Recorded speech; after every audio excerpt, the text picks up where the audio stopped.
Welcome back to the Mina Kimes Show featuring Lenny, the only NFL podcast where one of the host's favorite Texan of all time is Arian Foster. Adopt, don't shop. That's Lenny. I'm Mina Kimes. And I am joined, speaking of the Texans, by our wonderful Texans reporter, DJ Bien-Aime. Hello, welcome to the podcast for the first time.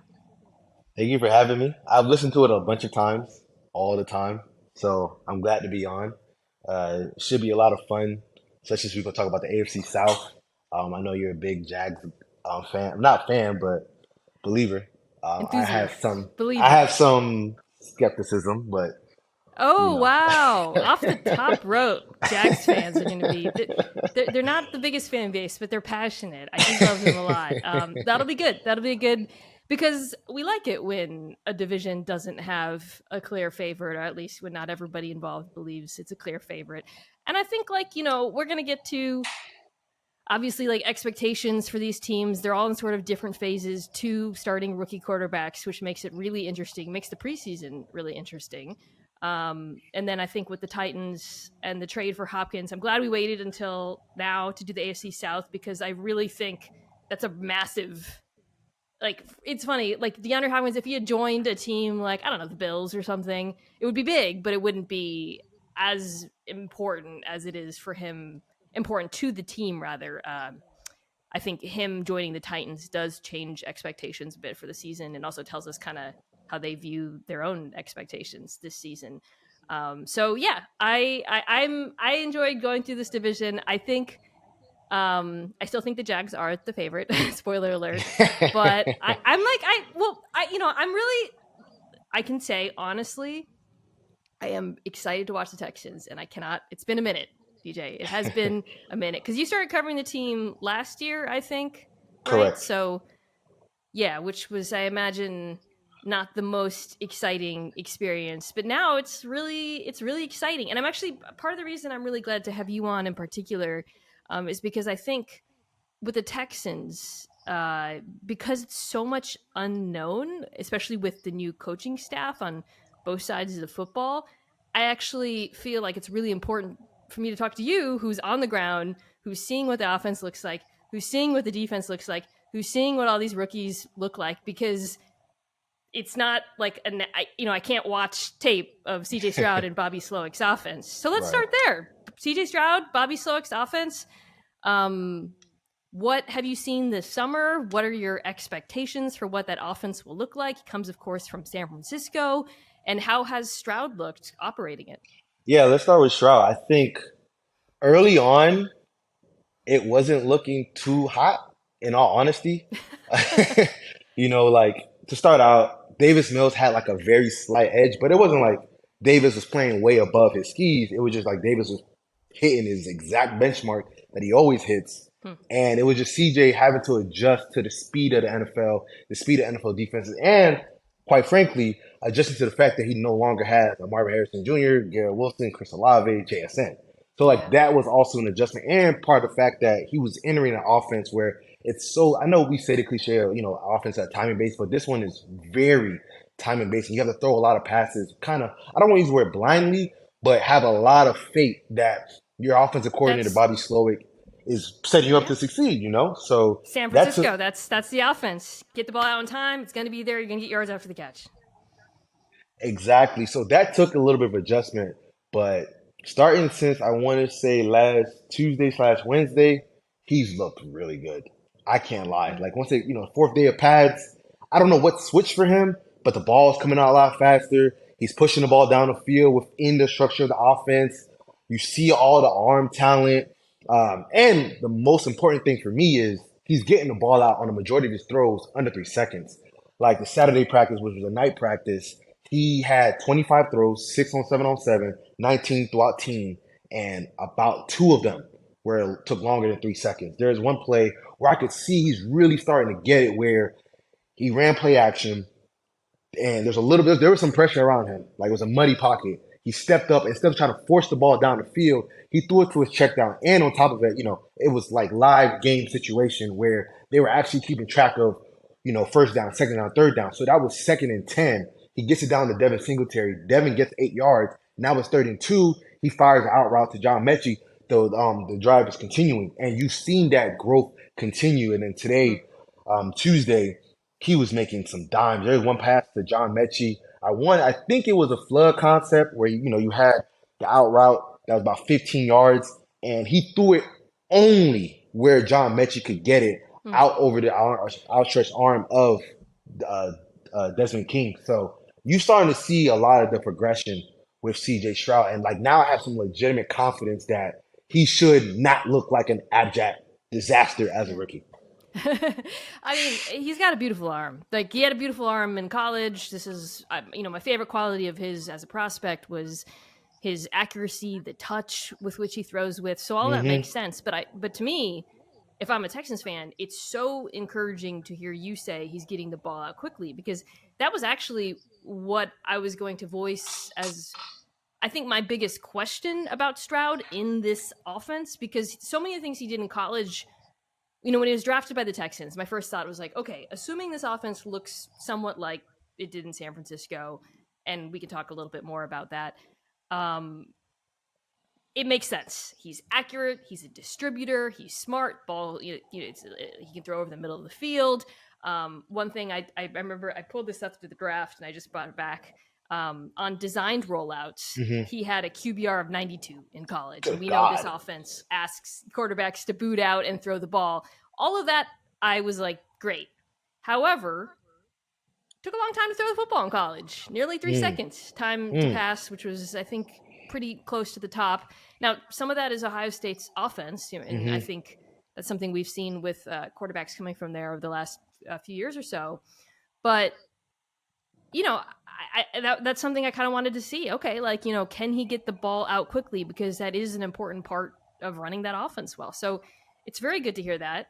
I think I do want to, like, though, ask you, like, in terms of more specifics, like, how San Francisco-ish does it all look? Like, is he under center? Is it a zone running game? How much boot is there? And when I say San Francisco-ish, I'm really talking about like 2001, 2020 San Francisco-ish, because the Niners offense has evolved into this own crazy thing. But like, how much does it remind you of watching, the Kyle Shanahan offense of the last few years? Yeah, it reminds me a little bit of it because you see a lot of play action boots. You see a lot of under center stuff. Like you'll get some shotgun stuff, but you see a lot of motion. That's one thing that you've seen a lot.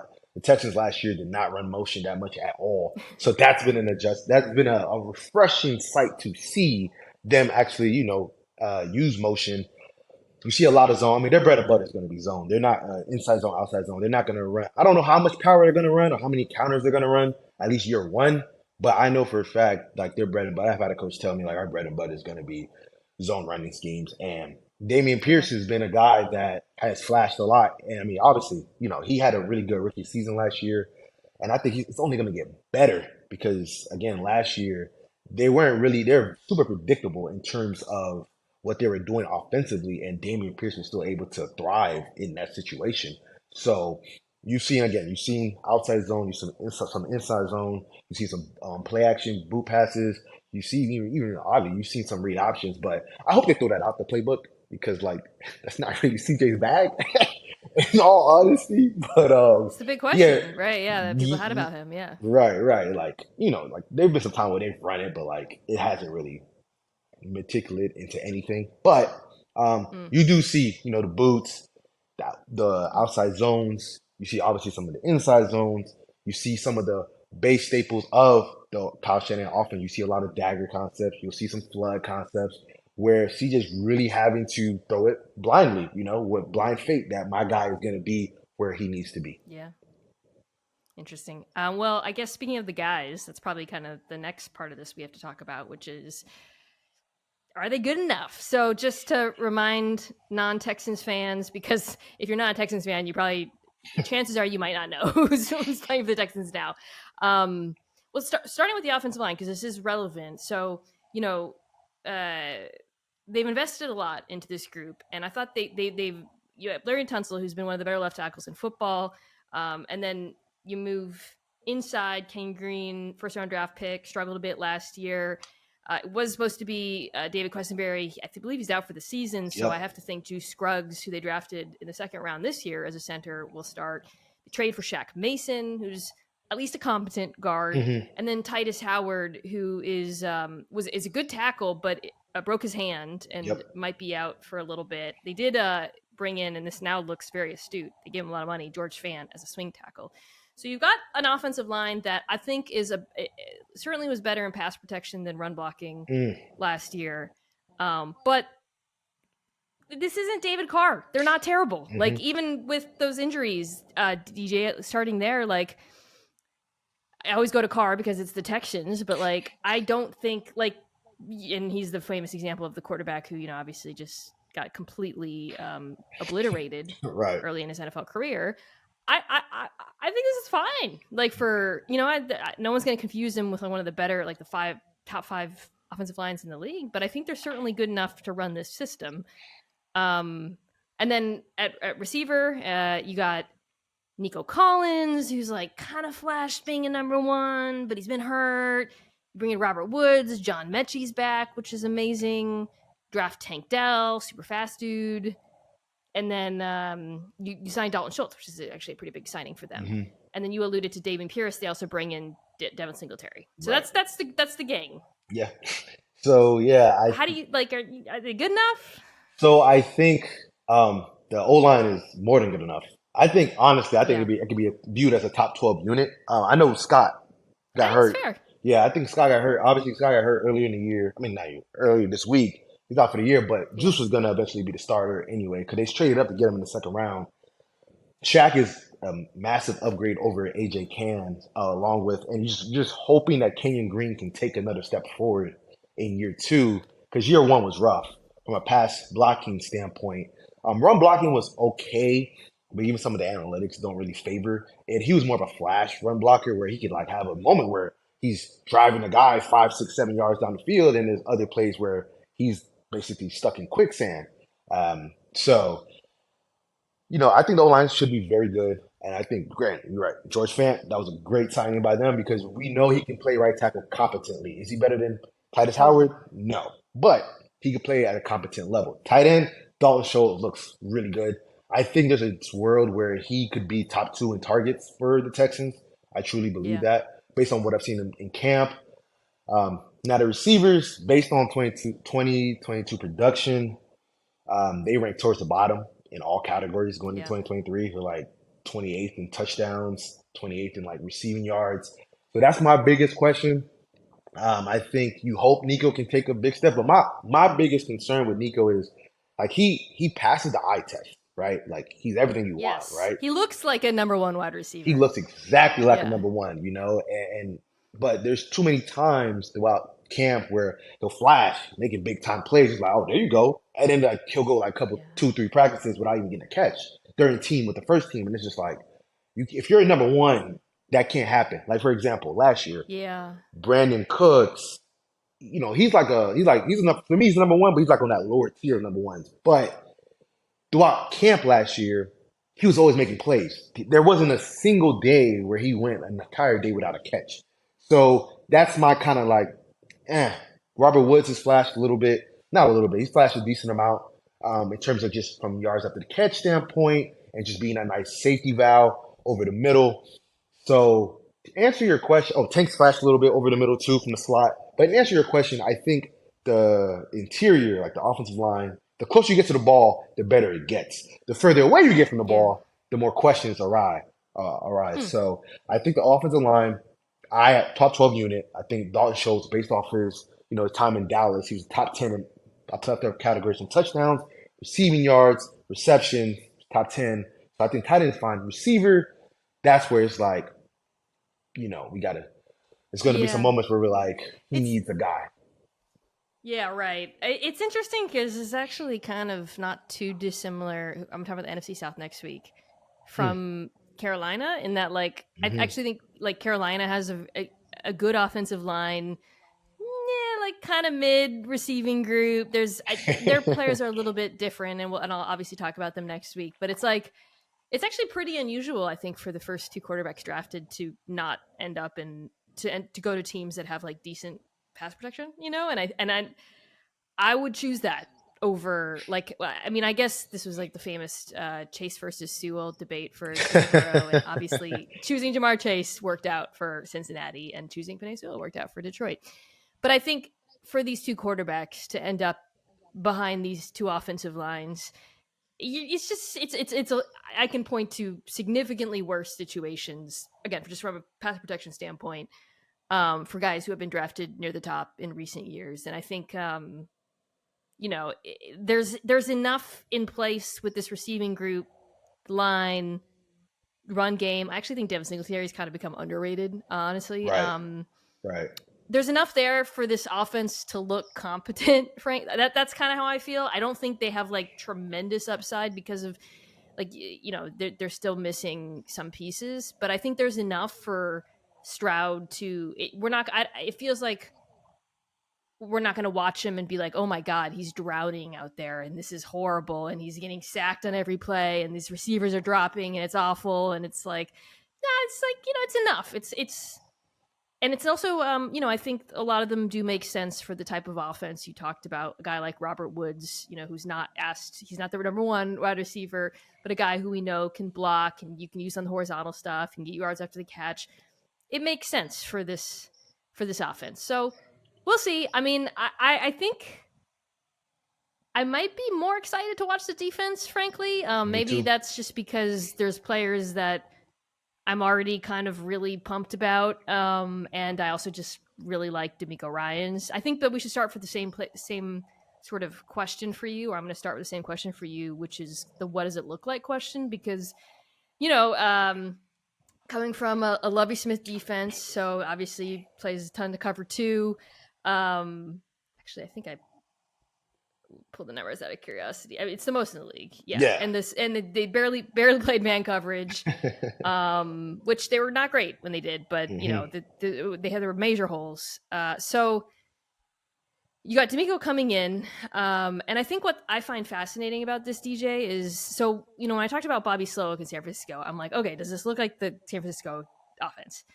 With DeMeco, it's interesting because so much of what he did in San Francisco was based on the fact that they have the best linebacker in the entire NFL and maybe possibly the last 10 years.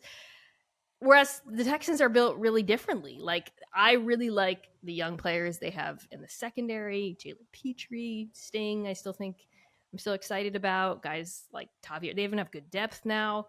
And then up front, I'm like, okay, Will Anderson, we're done with the draft talk. We're just talking about the player. Really good player. Jerry Hughes still doing it, man. You got Greenard coming back. They're bringing Sheldon Rankins. So, like, I actually think the defensive line and the secondary, you've got some good players. So I guess my question for you is, how do you think this defense is going to look different, and how is Ryans building it around the talent on his roster? Yeah, so I think how much it's going to look vastly different, right? Because like last year, third downs is the money downs, especially for cornerbacks, and they were in cover two on third and long, 41% of the time, which is, they were cover two 41% of the time, which is most in the league by far. That's just an insane number. Like, I remember having I remember I had a corner tell me, like, bro, I ain't never played this much cover two in my life. So yeah. But I see a scenario where, let's start with the secondary, because I'm so high on the secondary. Like, what I see at practice, I love that group, because you mentioned Petrie, but like he also has Jimmy Ward to help mold him on top of that and teach him exactly how DeMeco wants this defense to run. And then I've always been high on Stingley. Like, obviously coming into the draft of 2022, obviously I'm losing this debate right now, but I was like, I like Stingley over Sauce. Obviously Sauce had a phenomenal rookie year, losing that battle right now. But I think Stingley can take that massive leap because, again, he's going to be in a system that's going to use more quarters, which eventually, most times, as long as, if the number two runs deep down and the safety has to pick him up, you're a man.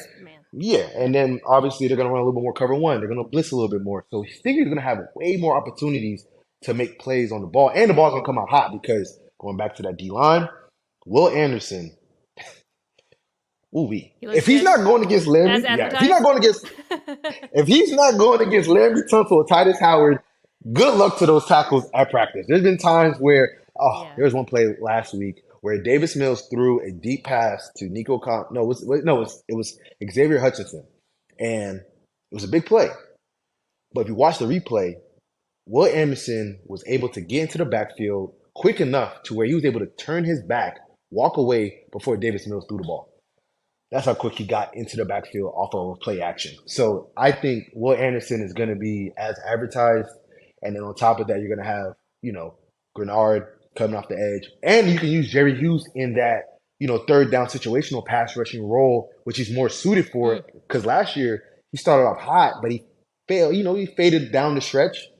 Because, he's older. He's an older player. And, it is what it is. Yeah, it happens.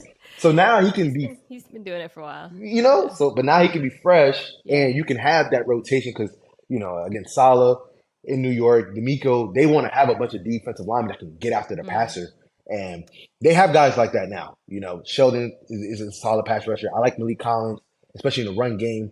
Because their pass defense actually last year was actually fine in terms of takeaways. They had more takeaways than touchdowns allowed through the air. It's the rush defense was the Sixers. That's what I was going to actually ask you about, because they finished actually last year 14th against the pass in DVOA, but 27th against the run. And when you break down like the different types of runs, the different levels, it's all bad. It's all bad. Yeah. It's not good. And I think that's probably the concern, because I do, like I said, really like a lot of the young players. I obviously love D'Amico Ryans.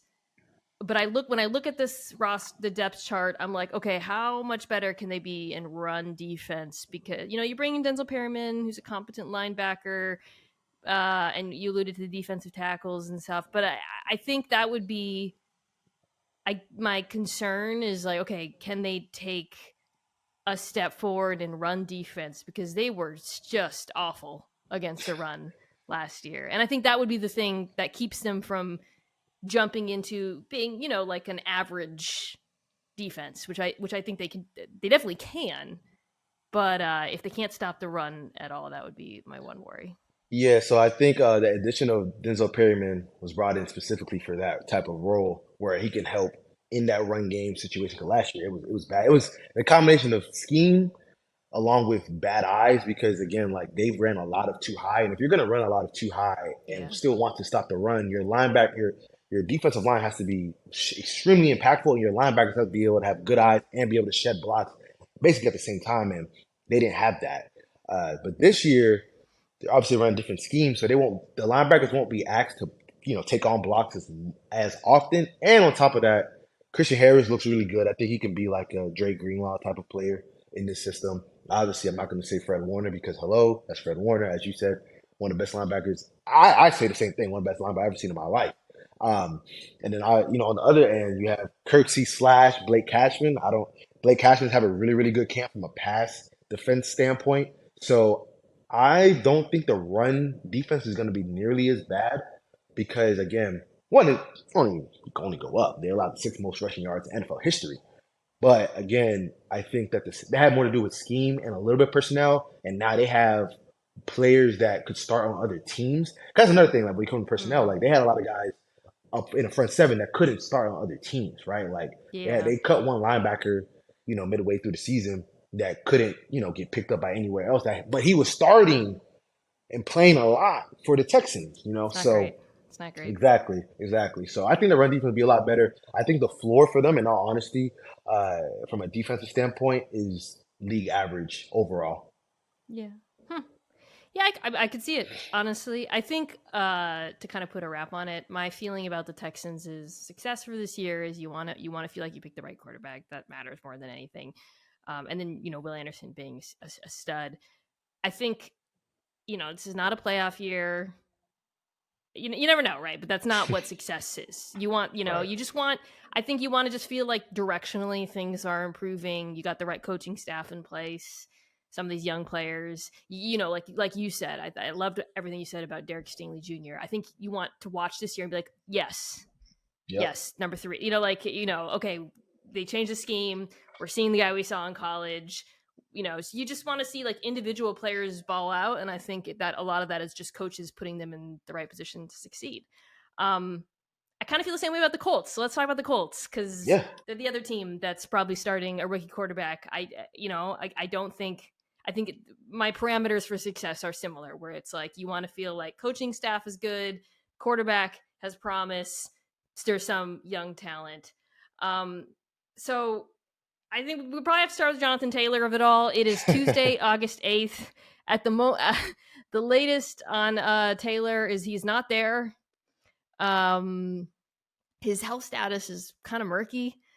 Yeah. It's all very fraught. I haven't really gotten into this appears to have just been like really mishandled, honestly. Like the way the owner's been speaking about it, all of it just seems like disaster. And without knowing exactly what Taylor's asking for. I always I'm always kind of reluctant to be like the player's getting screwed. I don't know what he wants or what he's asking for, but purely from a football standpoint, it's kind of like I believe like kind of conflicting things because it's like I understand why you wouldn't want to give him a big contract for the 200 million reasons we always talk about when we talk about this debate. I would also say Taylor himself, coming off of a down year, had the one big year, so I could see some hesitation. However, it would really bum me out if he wasn't on this offense this year, because I think my vision for what it can look like with Anthony Richardson and sort of that copy paste power spread Eagles, you need a good running back next to him, and they don't have depth right now. I think Kareem Hunt just landed in Indianapolis. Yeah. I just saw that, so they're certainly poking around. But let's just do the football stuff. Like DJ, like how do you feel about like this offense and how much they need Jonathan Taylor in the mix? And then I think optimistically, because I kind of do think he's going to play, what do you think it can look like with Taylor and Richardson next to each other? Yeah, I think they're gonna need not Richardson. They're gonna need Jonathan Taylor to ease the transition for Anthony Richardson. Because again, like Anthony Richardson has a lot of raw ability, but it's going to have to be developed and it's going to have to come together. And they're going to need him, period. Like I'm also on the side of, I understand why people don't want to pay running backs, but they have the cap space to do it. And they can structure it in a way where they can get out of it by year 3. Like most guys don't finish out their deals anyway. Yeah. So it's like, why not just take care of this guy to help your young quarterback?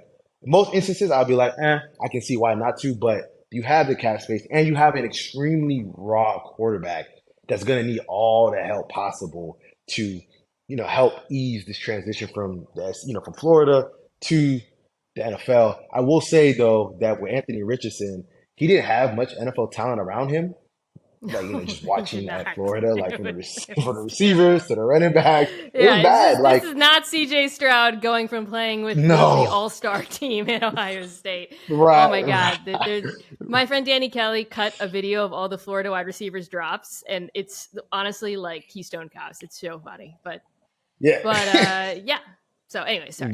Yeah. Nah. So he's gonna upgrade that department in terms of weapons, but he's still an extremely raw quarterback. But I will say he does a lot of quarterback things well within the pocket, from like just pocket movement and being able to still deliver accurate passes with a muddy pocket. Because everybody can make a good throw when the pocket's clean, things of that nature. But you've seen it when things get muddy around him, he can still deliver it with the velocity that's required to fit into tight windows. So the talent's through the roof. I think we're going to see a lot of a mix of like Josh Allen / Jalen Hurts in terms of like the usage, where you're going to use a lot of RPOs. Because last year, Jalen Hurts led the league in RPO passes with 122.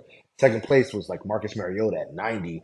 And then in 2021, Josh Allen and Jalen Hurts, they were like 1-2 in terms of RPO usage in 2021. So you're going to have to use a lot of that with Anthony Richardson. You have to get extremely creative, because I'm not really too high on their receiving core. I do like Michael Pittman, but just based off, again, like some of the stats that I had from their 2022 production, they were 20th in total receiving yards.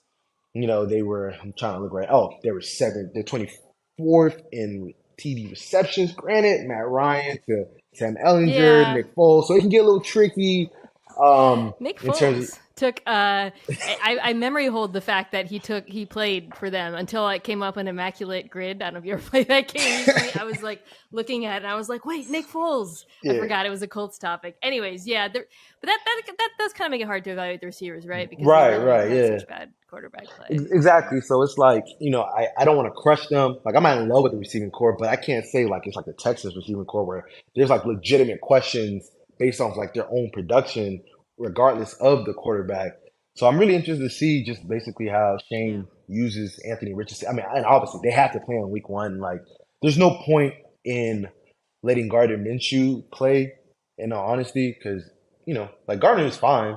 But when you take a guy like that who had 377 pass attempts in his yeah. entire, college career, think about it just for context. Like Kyler Murray, his single year at OU had 377. My bad. I meant to say Anthony Richardson had 339, and Kyler Murray in that 1 year had 377. So like In one season in one, versus his whole career. exactly. So like he's gonna need reps. Like with especially at the quarterback position, it's a lot about reps, reps, reps, reps, reps. Just Yeah. it's people say sometimes some guys aren't ready. And I'm a pretty big proponent of if the guy isn't ready to play and you take him that high, then maybe you shouldn't have Well, taken him that high. I I also think he should play. I'm with you, and I think it's because the NFL has changed, and we have Yeah. coaches now who know what to do with these guys. And Shane Steichen. This is why everybody was so excited when Anthony Richardson landed with the Colts, not because Yep. of the players around him, but because of Shane Steichen, Right. honestly, and because we just saw him do it. Now, granted, Jalen Hurts was more experienced than Richardson and more polished in a lot of ways, and the talent there is very different, which I'll get to in a second. Yeah. Very different. But conceptually, everything you're saying in terms of like the quarterback run game, the RPOs, I think those are things that Steichen can lean into to make life easier for him early on in his NFL career. He's going to see easier coverages because of the threat he provides as a runner. And he's going to, I think, like, they'll probably use all four downs the way they did with Jalen Hmm. Hurts. They should. I Yeah. mean, God, have you seen Anthony Yeah. Richardson? Yeah. Like, Yeah. if that dude's not running sneaks, I don't know what. Yeah, so like I think the question I would have for the Colts offense, there's two questions. One, okay, can Richardson's my big question about him was kind of the short accuracy, can that Hmm. improve? And it doesn't even have to he never has to be like great in terms of accuracy because Hmm. of what he brings as a runner Hmm. and I think as his arm strength just needs to be better than he was in college. And then the other thing is because again, and we're envisioning this offense with Jonathan Taylor and back there as well, because of what this team should be able to do on the ground, the wide receivers are going to see tons of Yeah. one-on-ones. Or when they use RPOs, they're going to be open a lot. Like Right. linebackers are going to key on the run all the time. So when you look at Pittman, Pierce, who's deep threat, who did they bring in the slot? Oh, they drafted Josh Downs, who I really Yeah. like. Yeah. And then Isaiah McKenzie, who's probably going to start.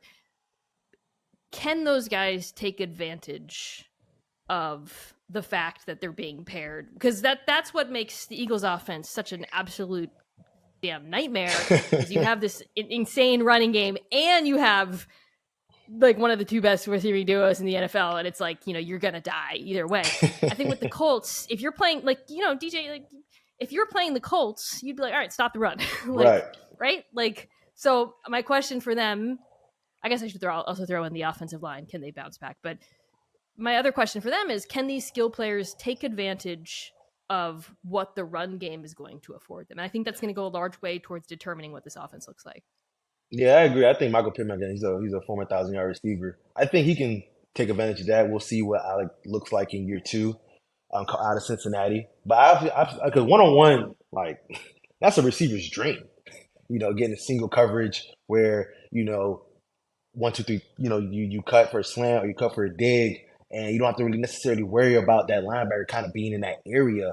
Or, you want to run like a double move and knowing that you have to just run because Anthony Richardson can hit you no matter where you are because he has a rocket of an arm. So I think on paper, obviously this year is going to have some clunks, but I think as time progresses down the stretch, we should see some sparks of an explosive offense where they got the run game going and they can use some of that RPO, use some of that play action, and really push the ball down the field and get a lot of yards after the catch. Like I was a big Anthony Richardson fan, just in the sense that of what he can be. Obviously, I still had CJ and Bryce ahead of Anthony Richardson, but I understood why you take a guy like Yeah. that. Because if you're gonna get fired for missing a quarterback, at least get fired swinging on a guy like that. Because That's what they said. That's what Chris Ballard literally exactly. He was like, "Look, go big, right?" And this is a guy who was not gone big. I'm excited to watch it. I hope that because they did run it back with the offensive line. I do think one quick final note before we get to the defense. Anthony Richardson, and I mentioned this a lot during the draft process, that dude does not get sacked a lot. Yeah. And I actually think that's going to really help the offensive line. He had a really, really low pressure to sack ratio. When you watch him, he's just kind of like shakes dudes off because he's literally so big and strong. So I think that'll help.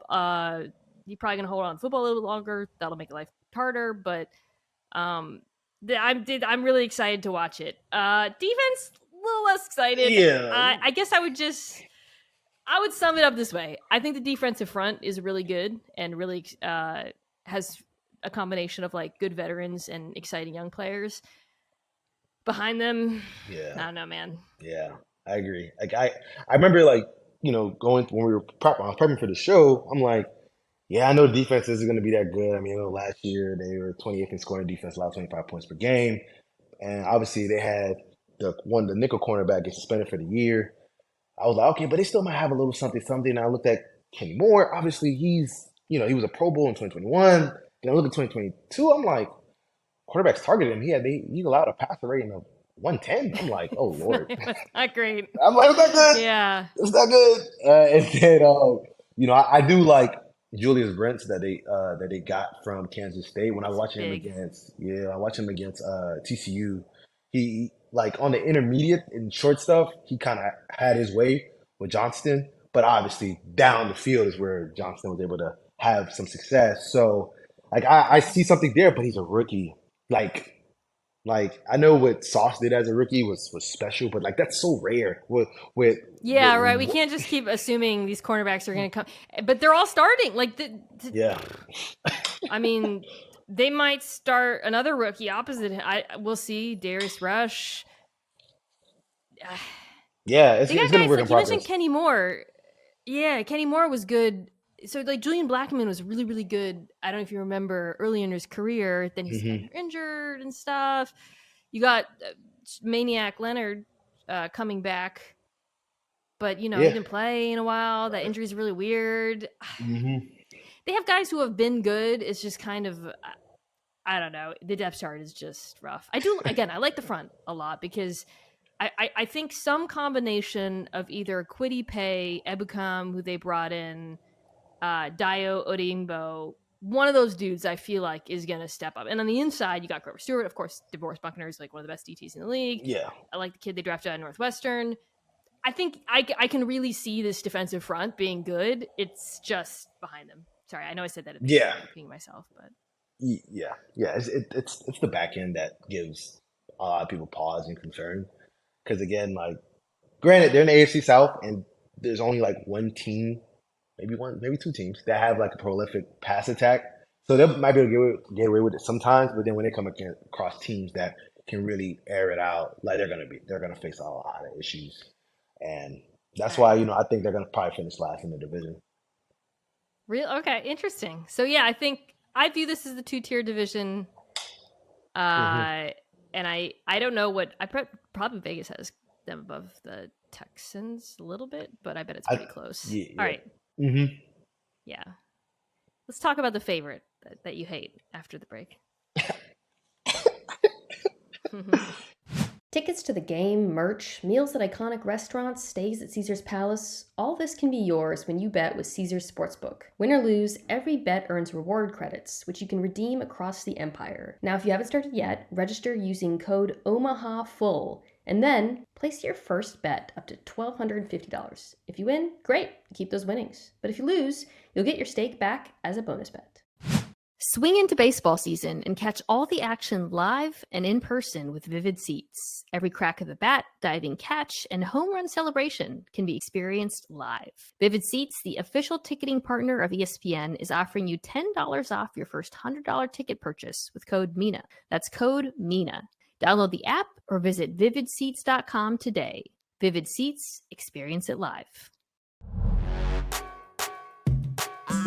Okay, we're back. Did you see the NFL 100 quarterback rankings? I mean, the list is out. The NFL 100 had Trevor Lawrence. So that's the players' vote, and I don't know how exactly they do like a tabulation. You know, whatever. Every year, everybody gets mad about it. It's fine. I'm not gonna get mad about the NFL 100. But yo, they had Trevor Lawrence. I think is like the 14th quarterback, which is behind the likes of Tua, Justin Fields, Jared Goff. Yeah. Right. That is a massive. I must confess that I am part of the NFL media obsession with Trevor Lawrence. If like I did quarterback rankings on my pod, and I think I took him like 6 or something, like very high. Now granted that was with like a future timeline or whatever.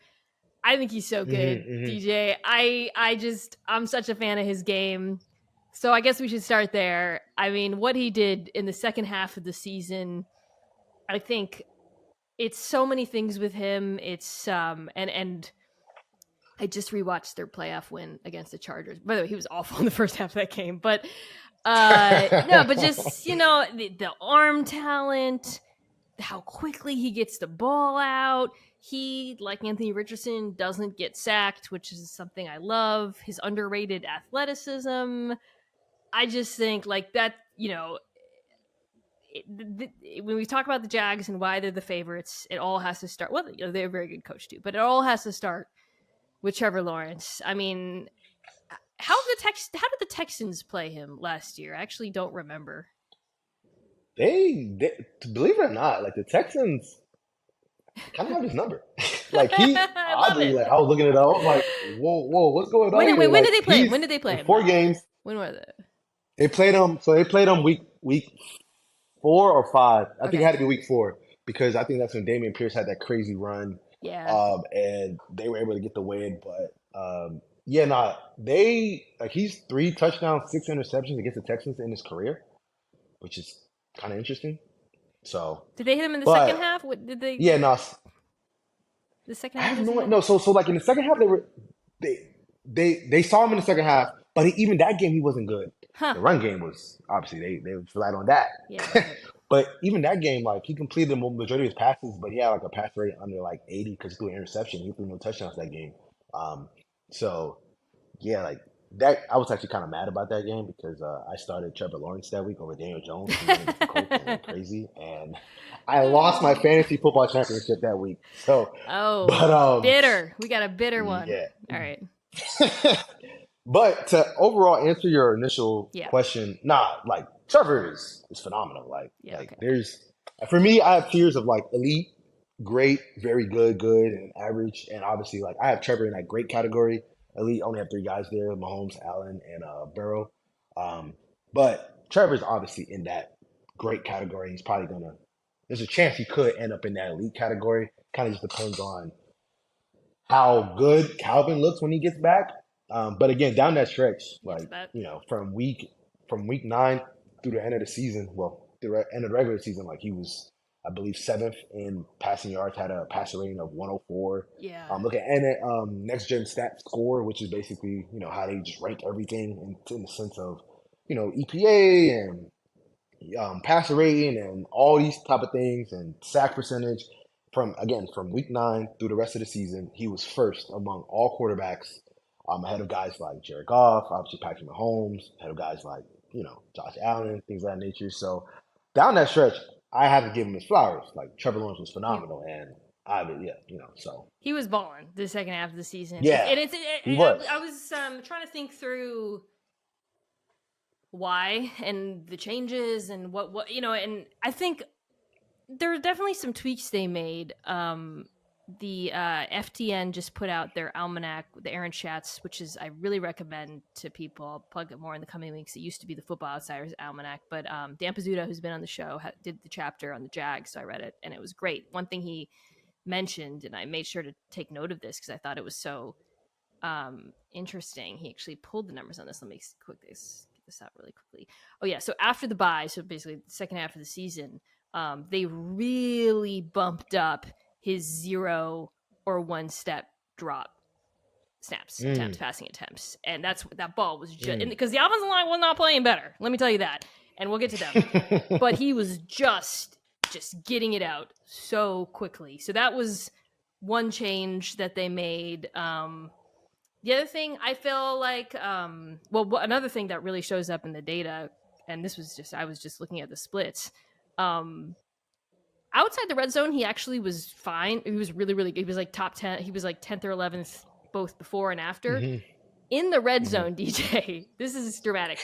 The first half of the season, he had a QBR of 10, which was 31st. After it was 82. So he just became an absolute assassin in the red zone. And I think that really contributed to his numbers. But it just kind of felt like watching them, like they figured, I tweeted some of this. They figured out how to use Evan Ingram, getting him the ball in space.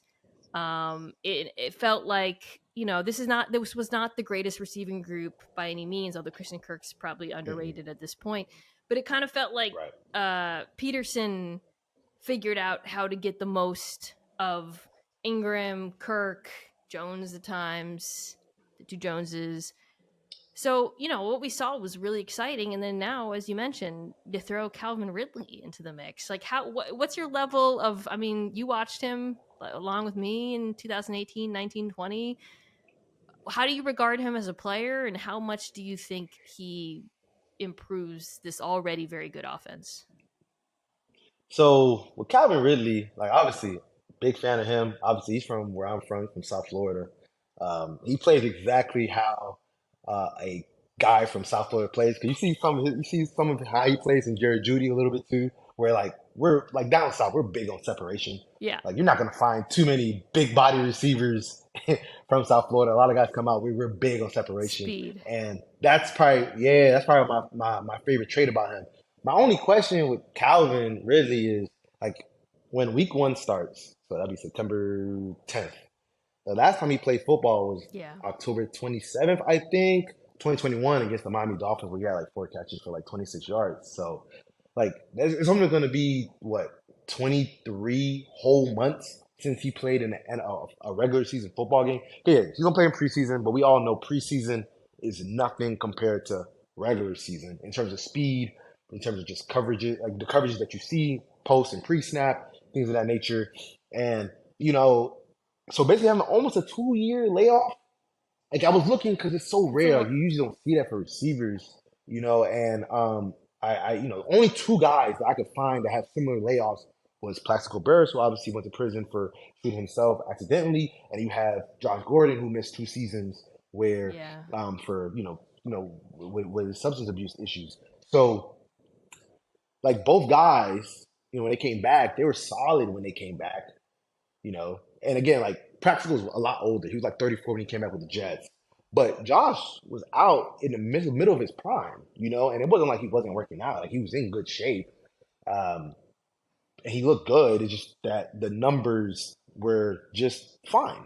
So like that's where I'm like, okay, like how much can we expect out of Ridley? But the reports seem good. My dog John Shipley down in Jacksonville, he's raved about him. But again, like I gotta kind of see. It's a long layoff. Right. You're totally right to point that out.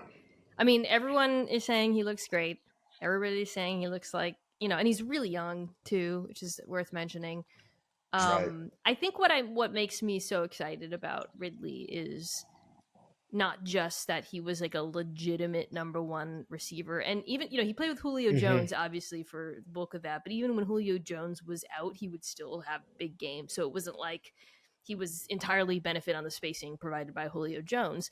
But I also think DJ his skill set, which you alluded to as being South Florida-ish, it pairs well with what Trevor Lawrence does well. You know, his ability Hmm. to get open quickly, to separate in that intermediate Hmm. area, Yep. work different Yep. parts of the field. One thing I grabbed this because I was curious. I'm just thinking about things I thought I remember Ridley being good at. So Trevor Lawrence is fantastic on out routes, which makes sense because of his arm strength and quick release, right? He actually finished second in EPA per target, only behind Mahomes last year. From 2018 through 2020, Matt Ryan had a passer rating of 140 throwing to Calvin Ridley on out routes. That's the best of any quarterback receiver pairing in the NFL. Can't you just see it? Can't you just imagine him just, he's lined up outside, Trevor Lawrence, the ball's in his hand, just like he separates quickly, first down. Like it works in my mind. Yeah, no. My question is, I'm not saying that Ridley is gonna not be productive. I think he's absolutely gonna be productive. 'Cause, again, the skill set it's gonna be hard. Like, you can't replicate his skill set in the sense of being able to separate, get in and out of his breaks. Obviously, he has good hands, and he's explosive after the catch, and he's not one of those guys that's gonna run into traffic. He's gonna get down and preserve his body. We've seen plenty of clips of that. And you mentioned that with Matt Ryan, who didn't necessarily have, down that stretch of his career, didn't have necessarily a strong arm, but that just shows how much separation and how well Ridley was able to win at the top of that route on those out routes to be able to, because he was obviously selling it well enough to, when he cut, he had enough separation for Matt Ryan to get the ball there. When you pair Calvin Ridley and Trevor Lawrence's arm strength, quick release into that, yeah, they can for sure make magic. They can for sure make magic. Exciting. What do you have any concerns about this offense? I guess the offensive line, right? Is Nah. Yeah, yeah, the offensive line. Oh, yeah, yeah. So I mean, obviously, Cam Robinson is going to be out 6 games. Yes. Walker Little, yeah. or he's gonna replace him, and then the right tackle is going to be the first round pick out of Oklahoma, who's played mainly left tackle at Oklahoma. So I'm really curious to see what that looks like. Yeah. Because we all know bad tackles can get your quarterback killed. So I'm really interested to see what that looks like early on, because I believe the first 6 weeks of the season, like, they don't face crazy pass rushes, but they do face some pass rushes that can give you some issues, right? Because like when I pulled up their schedule, I know they had they open up with, it's the Colts, correct? Yeah, they open the Colts, then they play Kansas City, and Kansas City, like, if George takes another step coming off the edge, and obviously they get the Chris Jones situation taken care of, like, that could cause some issues. And then week 3, my boy Will coming off that edge, that could, and Gennard, because Gennard in 2021 had 8 sacks in 21 games. Yeah. And he's really, like, he's a good pass rusher when healthy. So, like, that could be a potential issue. And I believe, I'm not off the top of my head, I don't remember who they played week 4, but I know they got the Buffalo Bills in that stretch. What kind of saves them a little bit is the fact they get the Colts twice in that 6-week stretch. I'm not really too sure how good their pass rush from the edges is going to be. I think interior to be fine. Yeah, I think interior to be fine. But I don't necessarily have too many concerns overall about the offense. For me, my concerns and why I am going with the Titans to win the division is mainly because a lot of, in 2022, they spent the most money in free agency, and most teams that spend a lot of money, right, they usually reap the benefits that first year, then they pull back a little bit, right? The Giants in 2016, they went 11-5. Then the next year, they weren't really that good. Obviously, everybody got fired. They went 3-13 that year. Absolutely, the Jags, when they spent a bunch of money with the NFC Championship game, 5-11 the next year. Bears, they spent a bunch of money. Wild card loss, went 12-4. Then the following year, 8-8, missed the playoffs. Dolphins 2022, 10-6, barely missed the playoffs. That week 17 game that still hurts me as a Dolphins fan, where all of them forgot how to play football. Then the next year, 9-8, missed the playoffs. So there's a trend, right? Patriots, same thing. That's your main concern about the Jags, is right. I thought you were going to say the defense. I thought you were going to say you're skeptical of the defense. No, because I was about to agree. I share some skepticism. Yeah, I have some skepticism of the defense, but it's not that large. My biggest concern for them necessarily is the fact that they had a 4th place schedule last year. And now this year, they're going to play the Niners, the Chiefs. Yeah. And I know, I'm going to throw it in there, the Texans. Granted, I know people are going, the Texans? Oh my God, the Texans. But hear me out. Everybody, hear me out. If you're in the car, don't crash. Because I said that. But the Texans have really dominated the You Jags would know, over the man. last they beat them last year, obviously. And then they had at one point they won 9 games in a row Mm. against the Jags. Granted, they have Trevor. So Trevor changes the entire landscape of everything that I said, right? But again, Bills, at New Orleans, at Pittsburgh, San Francisco 49ers, Cincinnati Yeah, it's Bengals, harder. the I Cleveland give it. I Browns, who give it should to be you. better, It's harder. It's harder.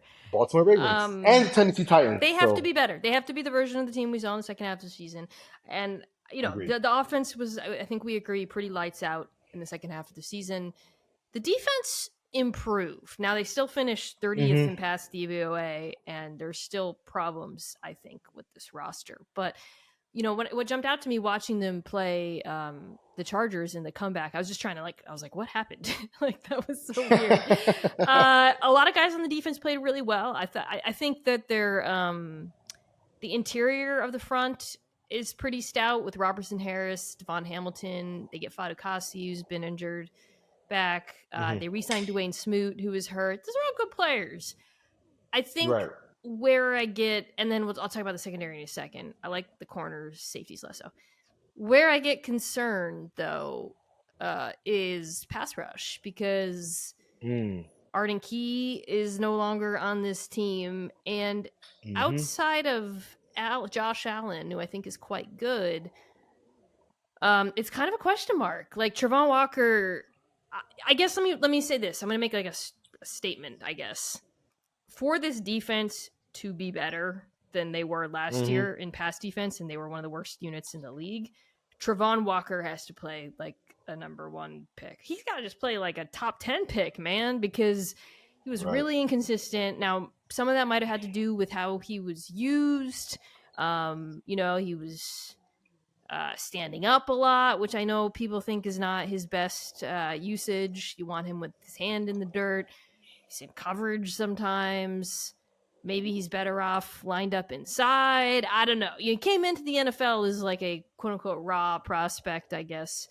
But he's got to be better, not just because of, I'm not saying because of his draft status, but because that's where the pass rush has to come from. Like when you look at opposite Josh Allen and the other guys on this team, they need another dude. He has to be that dude, in my opinion, for this defense to be good. Yeah, no, I completely agree. Again, like you made a great point, right? You take that guy number 1 overall, you kind of need like him to truly play like a guy that you even take in the top 10, because like I know it's more the rushing the passer than sacks, but you take a guy number 1 overall, like he got to be able to get more than 3.5 sacks, even as a rookie. Like, granted, It wasn't that's like in he the was past. getting a lot It of is what it pressures is. either, Hope- DJ. Like Yeah, it wasn't yeah, like he was right. he wasn't one of those guys where you're like, oh, he's so close. Like he wasn't really that close. Yeah. I remember, he was coming out. Like I had a coach tell me, like he's basically like a workout warrior. Like I wouldn't draft him if I was drafting that high. Like I wouldn't draft him that high over guys like Kayvon or Hudge. So you kind of bet. I had another guy tell me, he has the most upside out of that group, and you're hoping that he can tap into that. But pass rushing, being able to get sacks and pressures is a skill. Like that's something that I don't want to say either you have it or you don't. But if you didn't have it in college, it's really hard to get it in the NFL for the most part. I had my guy again. Shout out to him again, John Shipley. He mentioned that he's looked better in camp. He went on radio. He mentioned that he's looked better in camp, but he also again pointed out your concerns too of outside of those 2 guys, they don't have much coming after the pass rusher. And he's like, that's a tough bet to bet on 2 guys coming off the edge to stay healthy for an entire year for 17-game season, to stay healthy and be your predominantly main pass rush duo. Because again, if one guy gets hurt, now you can slide all your protection to that other guy side. Hit or give him a whole bunch of double teams, things of that nature. Because I mean, right. Because Josh he's good, but there's only like a few guys that you can double team all game and they can still make an impact. The Donalds of the world, the Nick Bosa's. I don't know if we could put Josh in that category yet. Maybe he can develop into that, but he's not in that category yet. So yeah, that's a great concern.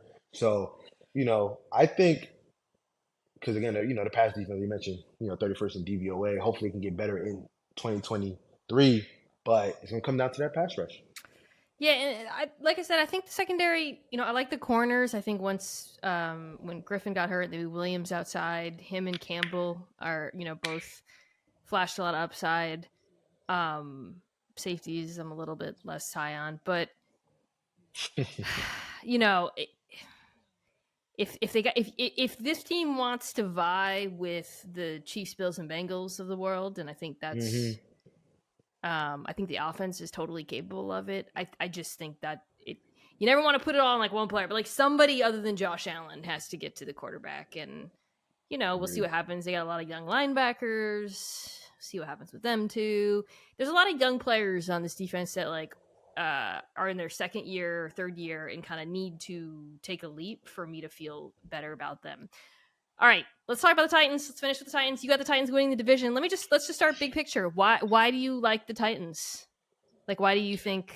What is it about them that you feel is going to carry them to success this year? Well, I really love the Hop pickup, mainly because I still think Hop is the number one. Like from week 7 through week 15, he had 713 yards, which was fourth in the entire NFL. I know people want to throw out the jokes like, oh, he's like every other, star receiver that's going to Tennessee to end their career, like Randy or Andre Johnson or even Julio. But those guys are all clear declines. Yeah. Like very clear declines. Where Hop is still a very viable receiver. Like 713 yards in 9 games is kind of bananas. If you extract that for an entire season, that's 1,300 yards, So I think because Tannehill, if you give him weapons on the outside, because now that you have Hop, now you can put Treylon Burks in his Z spot because, he's a guy that you want to motion around and get him free releases because that's what he did a lot in Baylor. Agree. And that's what he's able to Arkansas, be productive. But yeah. Right. Yeah, I said Baylor. No, Arkansas. but you're right. That is what you want to move. Right. Yeah. Exactly. You can move him around and get him the ball because he is a playmaker when he gets the ball in his hands. Yes. And that gives him time to develop as a route runner because, again, at Arkansas, not Baylor, he was okay as a route runner. And again, he flashed a little bit last year, but now that you can have Hop, where Hop is going to get the bulk of the defensive coordinator's attention in terms of stopping, in terms of the pass game, now Treylon can, find those open seams and do that. You can get him on some crossing routes, get him the ball in space so he can make some big plays. So that's what really gives me more confidence. And obviously, you have Derrick Henry. I talked to my dog, T, the ESPN reporter, Teron, from the Titans. He said the left side of the line is rock solid. He said, that, it's good. Obviously, the guard that they drafted, Peter, he said he looks good. What gives me a little bit concerned, my dog was like, but the right tackle spot. I don't know who's playing right tackle. I'm gonna put my hand up because even their situation before Petit Frere is the dude who's a second-year player. He got suspended for the gambling stuff, 6 games. Right. He wasn't good, so it wasn't like I was like, oh man, this is gonna be great. Now it's I'm reading Jamarco Jones getting cut for fighting too much. There's rookies in the mix. I'll be straight up. I think this offensive line is really bad. I mean, maybe I like Skronzy pick. Maybe I'm being unduly influenced because I saw that the aforementioned Arden Key apparently sacked Tannehill 7 times running through Andre Dillard, and the defensive line is amazing. So it's an unfair fight. But it's just, and I think that's going to be the big question is how much will they hold them back? Because everything you said about Hopkins and Burks, I could not agree more. And it's funny because I think Hopkins is now to me he's kind of like a 1A, to be honest, where I wouldn't put him in that top, but he's not washed at all. He is not Julio coming. No. He is still a really good player. And when they added him, I was like, oh man, suddenly everyone kind of slots into a different position and it all makes sense. And I love their tight end, Chig Okonkwo, who's really, really good with the ball in his hands too. I know, you mentioned Hopkins, Burks, then you're looking at Kyle Phillips, Westbrook Akine. Suddenly it's a totally decent group. And you got a new play caller in Tim Kelly, who was in Houston. Offense, I think, is going to look a little bit different. I can see it all, but I'm like, damn, this offensive line might be so bad that it undermines. I'm not optimistic about it. And I'd love to be wrong because, I like Tannehill, I like the skill players. Yeah. I'm just nervous. I just keep looking at this depth chart. I've been reading all the camp reports trying to figure out who's starting, and like it's a tough scene. I mean, I think something that got a bit of attention last year. This is a team that runs the ball a lot, and that makes things easier Hmm. in the pass game. They were very bad at running ball, especially on early downs. I don't have to get into all that, but maybe hopefully with Tim Kelly, from what I understand, you might know a little bit more about him than I do. But from I do remember that one season, and then from what I'm reading from Titans camp, a little bit more balls are coming out quickly, quick passing game. I think they have the personnel for it, and it would be good if they weren't, constantly running into brick walls on first down. So I think that could be a good change as well. So Yeah, nah, yeah, I completely agree there. Obviously, yeah, that's all. Like I'm saying, I got the winning division, but it's like the only thing, again, as you mentioned, it's holding me back is that all offensive line because we all know, like, for you to, I mean, because the Jags are still a good team. Like, even though I have the Titans winning, but for you to win a division, we have another good team there. Like, your O-line can't be an abomination.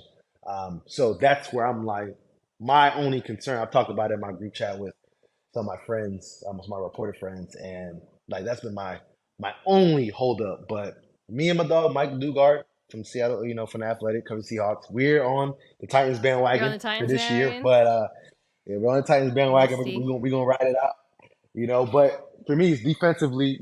I think the defense can also be really Yeah, so good let's talk about in the defense. 20. Titans fans, Yeah. if you were mad at me for being doom and gloom about the offensive line, I actually think I might be more optimistic about the defense than the consensus, and that's why I said it's a two-tier thing. Really, honestly, it's because I think Hmm. this defense rules. I mean, the fact that they were so good not they weren't good last year, but that they just constantly like drag teams into hell, and Yeah. and they were the best run defense in the NFL, despite the fact that they had one of the highest light box rates in the league, which speaks to Mm. just how fearsome that defensive line was. Struggled against the Right. pass, lots of injuries. You get Landry back. I talked about Key, who I think is an extremely good player. I think with better health on the back end, I think they could. I definitely, personally, I view them as the best defense in the division. Yeah, no, easily. I mean, again, you mentioned like the defense putting the offenses in hell. Like they almost won a game against the Kansas City Chiefs strictly off of defense Yeah, alone. Like don't this forget. defense is for real. Yeah, like again, obviously the pass defense it was dead last in terms of yards, passing yards per game, and the cornerback situation was kind of shaky, especially with Roger. Yeah, He struggled a lot as a rookie. I believe quarterbacks had a passer rating over 100 when they targeted him. It was rough, but I think hopefully he can get better. I really like Fulton I'm because still a again, when Fulton quarterbacks target. believer. I'm glad you say that Yeah, me too. because he has ups and downs. He's had injuries, but I think he's a good player. I really Yeah, me too. do. Me too. I mean, Yeah. when and then they brought in Sean Bunting. I forgot to Oh, pronounce his Murphy name, Bunting, yeah, but from Tampa. That was yeah, kind of Sean one of those Murphy Bunting. There you quiet, go. kind of flew under the radar. Oh Right. yeah, and then you look up, and you're like, he's competent.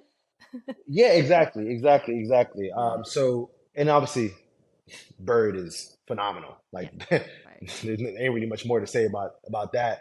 Last year they were third and third down defense at That's 34%, and then they crazy. were yeah, That's third on third crazy down that they were defense. that good Yeah. with the injuries that they had. I, Yep. Yeah, yeah. and that's why I'm like they're because again like they were gonna win the division last year if Ryan Tannehill stayed healthy. Like they were going to win that division.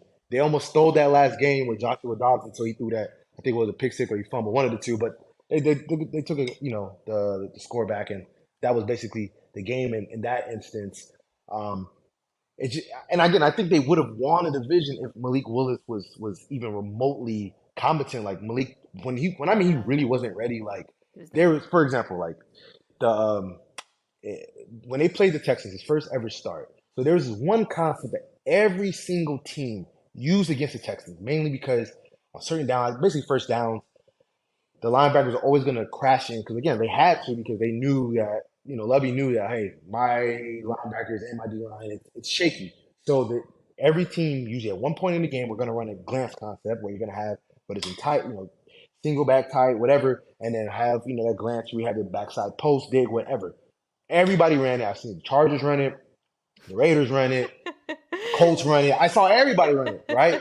And then because it's wide open, you just got to hand it, down to hut, boom. Basically, it's going to be wide open. Malik ran that, and it ended up in an interception.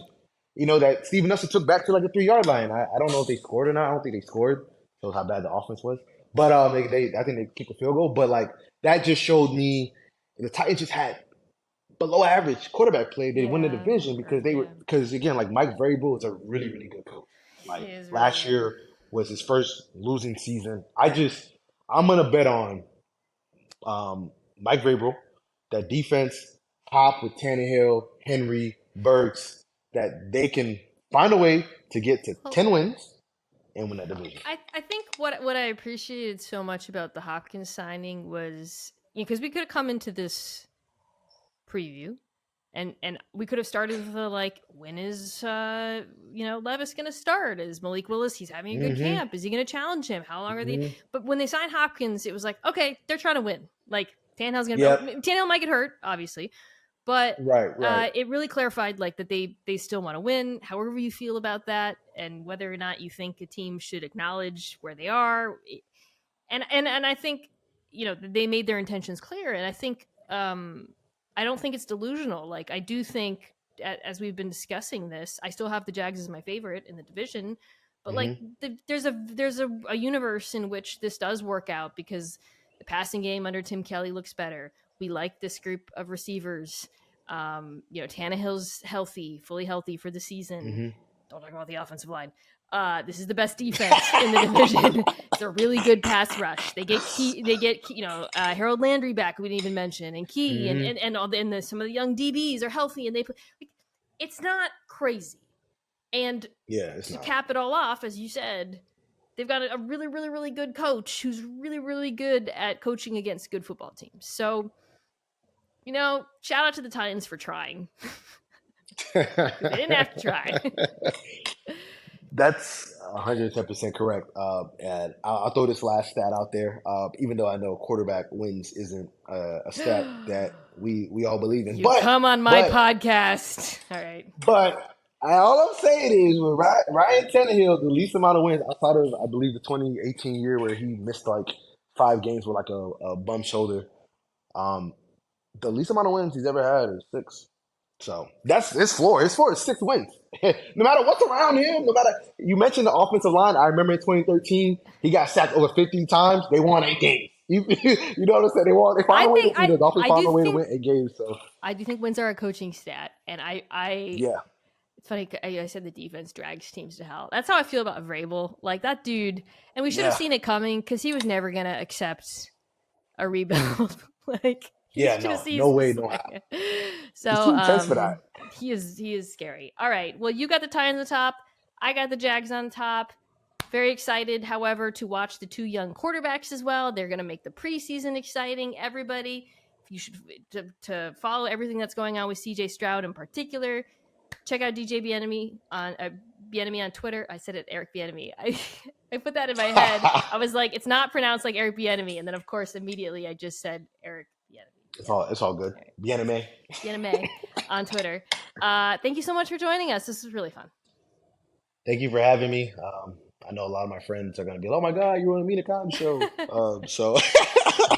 Jags fans, find him on Twitter. Flame him. No, I love those guys. All right. Talk to you soon.